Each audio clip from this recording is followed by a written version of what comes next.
Out beyond ideas of wrongdoing and right doing, there is a field. I'll meet you there. When the soul lies down in the grass, the world is too full to talk about. Ideas, language, even the phrase each other doesn't make any sense. Many of you will recognize this as the words of Rumi. Maybe you felt it too, that feeling that someone exists, not to analyze or complete you, but to meet you in a place beyond words. A connection that doesn't begin because somehow it never really ended. We call them soulmates, we call them twin flames, but what are we really searching for when we search for the one? And what happens when we stop searching at all?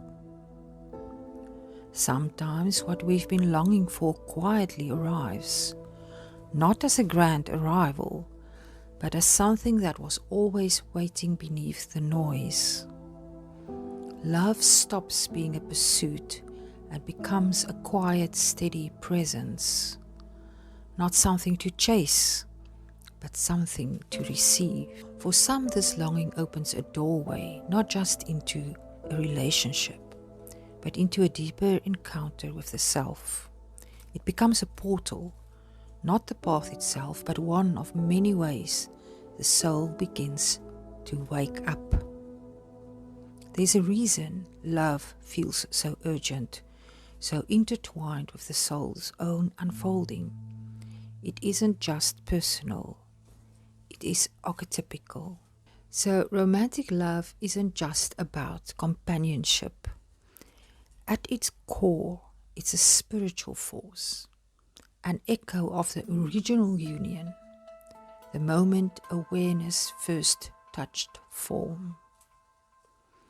To understand why love moves us so deeply, we have to go back, before time, before the body, before the stories we tell ourselves about who we are. In the mystical traditions of both East and West, there is a primordial moment, a moment when the universe first awakens into itself, when the one becomes two, not in separation, but in play. In Tantra, this is the moment when Shiva and Shakti, awareness and energy, emerge in distinction, only to seek reunion in every expression of life.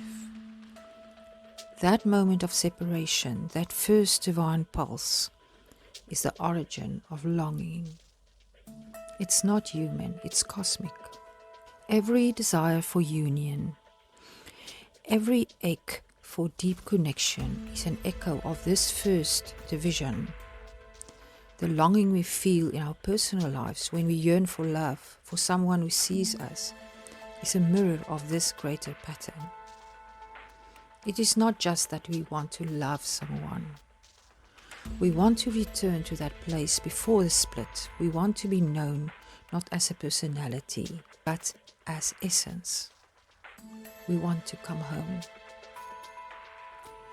Romantic love, when it's real and sacred, gives us a glimpse of that home.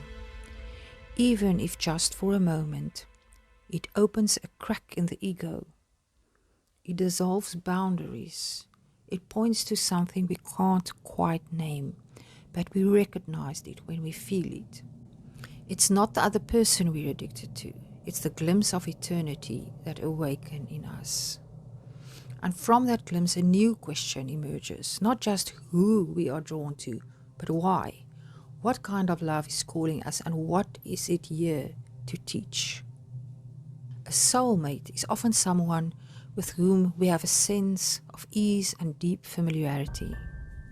There's mutual support, shared growth. We may have known them across lifetimes, or perhaps they're simply aligned with our evolution in this one. Soulmates feel like rest. The spiritual teacher Sadhguru once said, your soulmate is not someone who completes you, it is someone who inspires you to complete yourself. In contrast, a twin flame is not easy, it's not peaceful, it's catalytic. The idea is this, that a soul at some point split into two expressions, and that these two halves are drawn to each other across lifetimes through karma, transformation, and flame. When they meet, it feels cosmic, explosive, intense, but not necessarily sustainable, at least not until both beings have come into the deeper inner union. Many who experience this twin flame dynamic describe it as both the greatest love and the greatest suffering they've ever known. So, is it real? Rather than labeling it as a myth or a fact, let's ask a better question. What part of us is drawn to this narrative and why? Twin flame stories resonate with the part of us that remembers being whole and aches to return to that wholeness.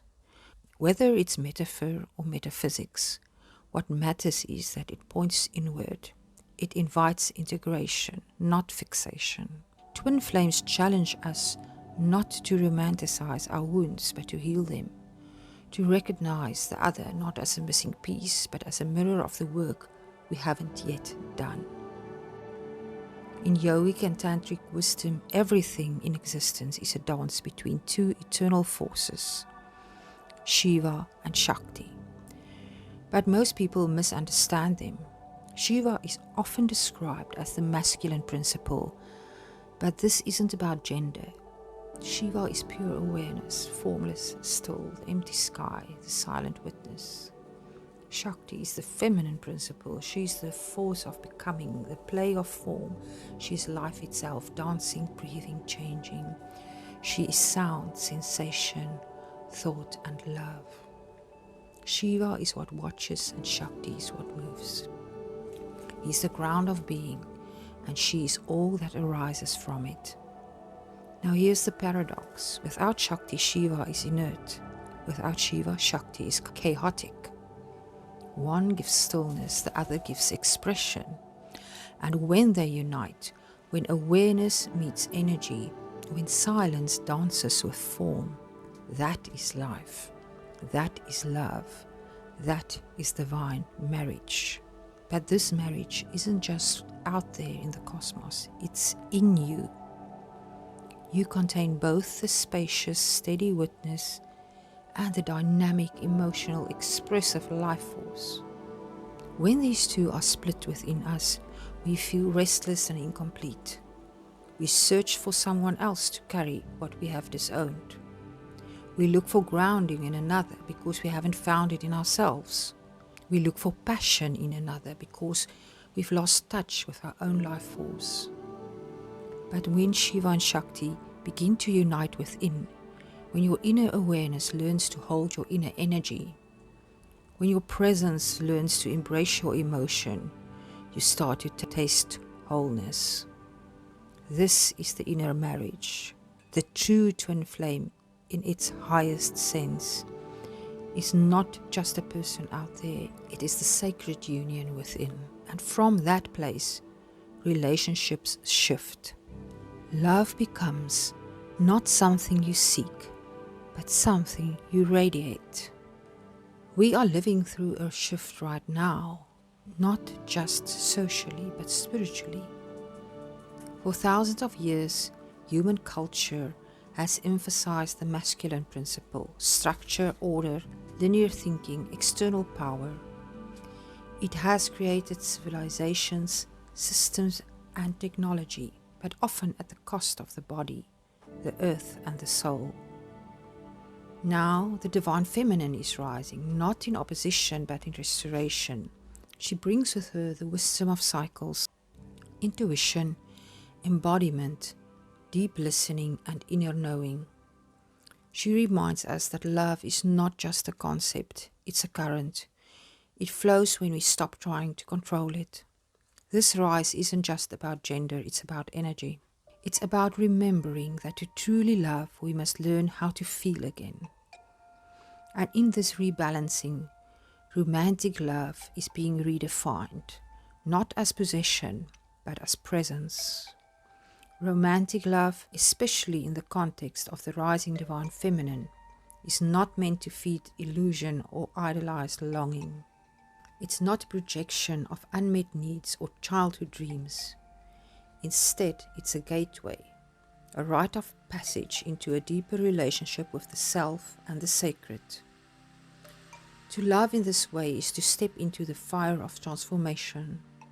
It asks you to feel, to surrender, to dissolve the ego's need to control.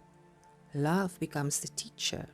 It initiates you into the wisdom of vulnerability, the art of receiving, and the courage it takes to be fully seen. So what happens to love after awakening? It doesn't disappear, it simply changes shape. The enlightened person does not seek love from emptiness. They no longer chase someone to fix, fill, or complete them.